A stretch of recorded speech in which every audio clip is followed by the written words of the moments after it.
Hello explorers, I'm Mark Williams. This is my channel, Age of Exploring. I'm still on the road on day 12, I think. Just left the Devil's Rope Museum in McClean and I'm headed still to Foss, Oklahoma. Going east or going something west. Route 66 does it best. Burma Shave. Nice little old garage.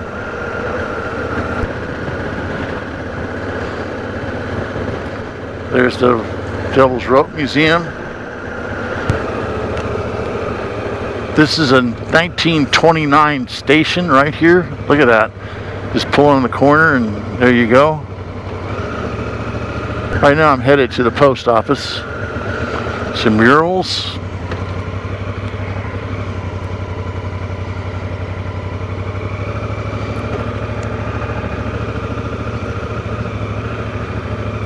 Not going to the historical museum there.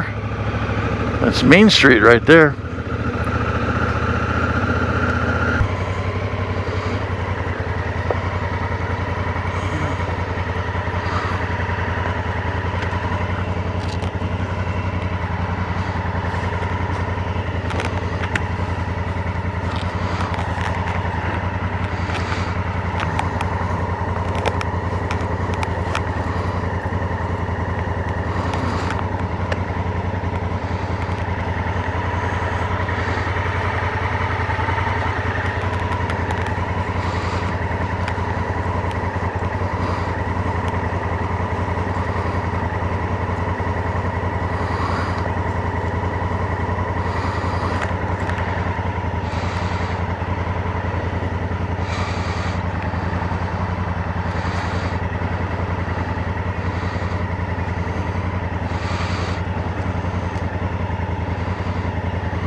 I'm sure that was an exciting video there.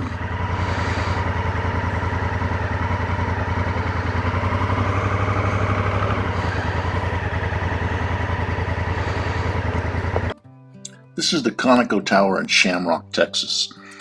It originally opened April 1st, 1936, and it was architecturally inspired by a nail driven into the ground that the architect saw as he was drawing up the plans for the owner in the dirt in a nearby driveway. It contains two businesses, a tower station, a gas station, and the You Drop In Cafe. You Drop In Cafe was named by a young boy when they first opened it up who won a contest for $50 or 1 week's waitressing salary at the time.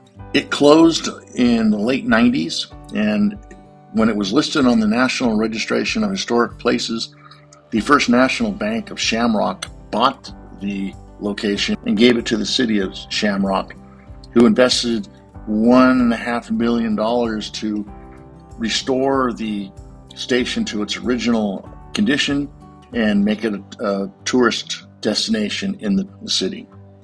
If you recognized it, it's because it was the inspiration for Ramon's auto body and paint shop in Radiator Springs in the movie Cars, which came out in 2006.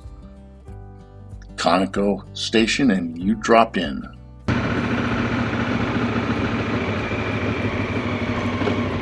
That is the old Teritorial jail.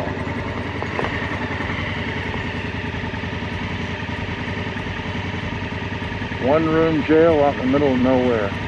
Territorial jails, that's it. That's the whole thing. Get back on the road.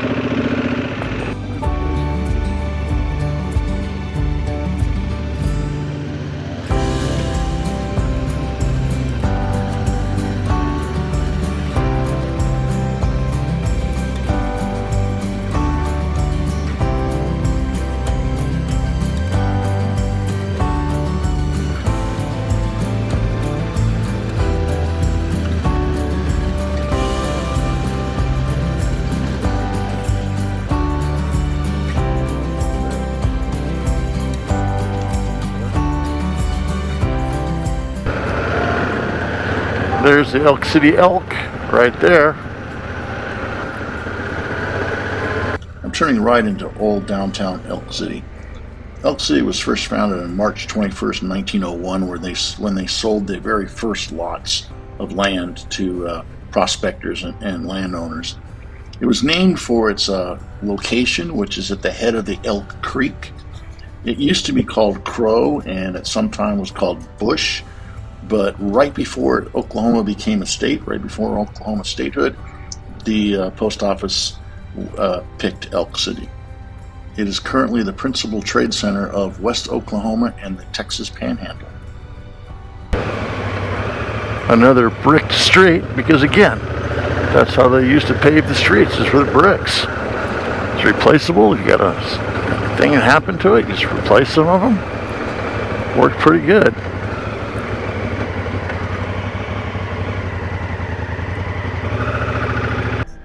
This is the Route 66 Museum in Elk City. In my travels, this is a very unique museum. It may not be the best Route 66 museum, but it's really good. And I like it because it takes a different view on Route 66. It looks at the town, the life in the town, not necessarily Route 66, but what life in each town was like back then. Let's take a look. The museum is divided into two sections. The inside, which had a history of Route 66 and how Route 66 affected history, including how it was used in the war. The Dust Bowl, where the Okies would come in Oklahoma. They had some evidence of the trading posts in there, how the Army used the Route 66 or the infrastructure to move vehicles, especially after the war. A lot of people the soldiers were traveling along Route 66. And then they had the outside of small stations and cafes. And then they had, I thought, was a really good display of the set of what the set of the movie The Grapes of Wrath would look like, and with the truck, the replication of the truck and everything. I thought it was really cool because Grapes of Wrath does a great job of really showing the Route 66 in that era. How you guys doing? Good. The second part of the museum was outside, where they had replicated a small town along Route 66.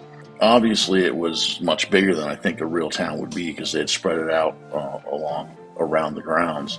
But they had things like examples of a hospital, and you could look inside and take a look at what the conditions were like, and the implements and tools used by the doctors, and what the operating room might look like.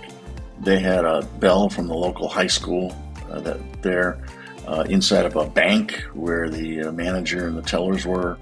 And then they had the small boardwalk of what a town would be like in the early 1900s, showing the pharmacy and the soda fountain where patrons would gather for soda. The inside of the mortuary, gas station, and then outside of other buildings that didn't have anything to look at inside, but you could look at them. And then down the way they had like a local farm with the implements, the farm tools and things. And finally, as you walked out, you crossed over a replica truss bridge, so you could get a good look and see how it was made and how it was supported. So I'm here at the Route 66 National Museum, and well, I gotta be honest, it's nice, but it's nothing real special. Seen it, been there, done that, didn't get the t-shirt. Over there, old Route 66, that road over there, follow along, that is the old original road. They built this after that, and this is the old original road over there. This is the new road. Comes out right there, goes in right through there. That's the old 66. I hope you enjoyed the video. If you did, crush that like button, subscribe, ring the bell. In the comments, tell me what small towns you've been to around where you live. As always, be great, do good, go out and explore.